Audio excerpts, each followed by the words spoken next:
고구려 최전성기의 기틀을 마련한 소수리망, 그리고 고구려의 최전성기를 이끌었던 광개토대왕의 업적은 너무나 위대합니다. 그런데 이 두 명군 사이에서 굉장히 중요한 역할을 했던 인물이 있는데요. 바로 고구려의 18대 국왕 고국량왕입니다. 소수리망의 동생이자 광개토대왕의 아버지인 그는 역사의 한 페이지에서 종종 간과되곤 합니다.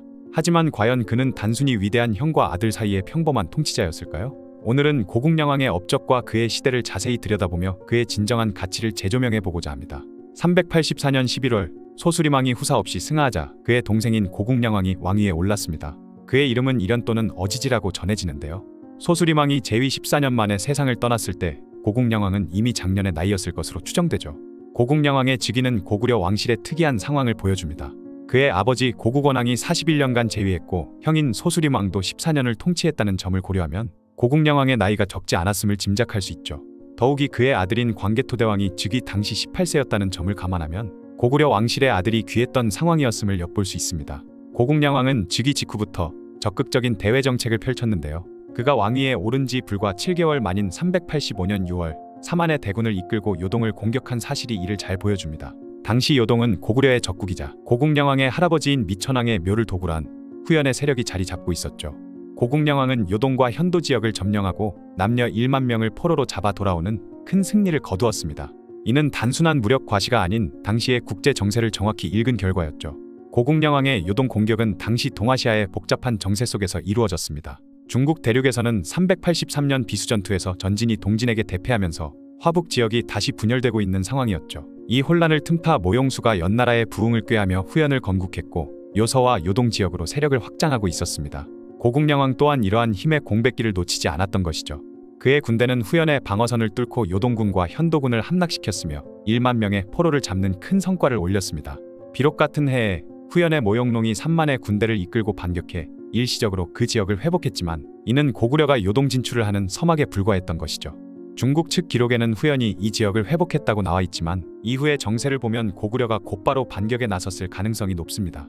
특히 광개토대왕 비문의 영락 5년조 기사를 보면 광개토대왕이 거란족인 비려를 정벌하고 양평도를 통해 귀환했다는 내용이 있는데 이 시기에 이미 고구려가 요동 지역 대부분을 장악하고 있었음을 시사하고 있죠. 이는 고국량왕 때의 요동 공격이 단순한 약탈전이 아니라 영토 확장을 위한 전략적 행동이었음을 보여줍니다. 그는 단순히 영토 확장에 그치지 않고 요동의 주민들을 고구려로 이주시켜 인구를 흡수함으로써 고구려의 국력을 강화했던 것이죠.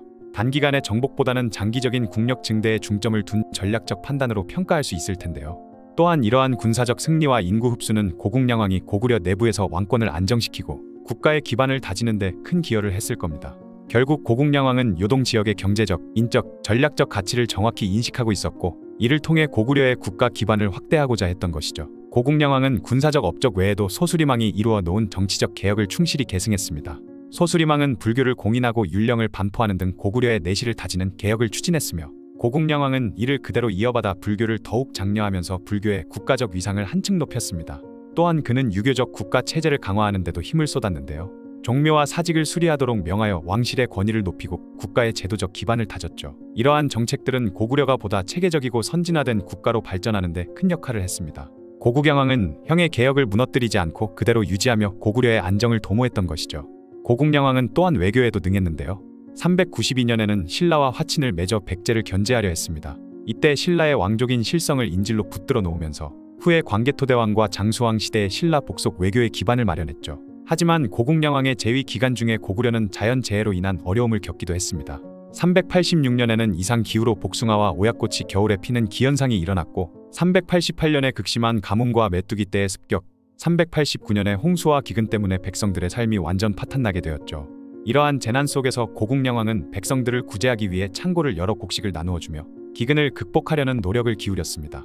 이는 그가 민생을 중시하는 왕이었음을 보여주는 증거이죠. 고국량왕은 소수리망과 광개토대왕 사이에 끼어 그 업적이 제대로 평가받지 못한 것이 사실인데요.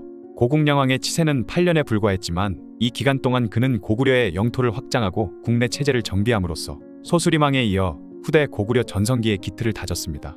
특히 그의 아들인 광개토대왕이 18세의 나이에 즉위해 곧바로 정복 사업에 나설 수 있었던 것은 아버지 고국량왕의 철저한 준비가 있었기에 가능했을 것입니다. 지금까지 평범한 통치자가 아닌 비범한 통치자였던 고구려의 숨은 명군 고국량왕에 대한 이야기였습니다.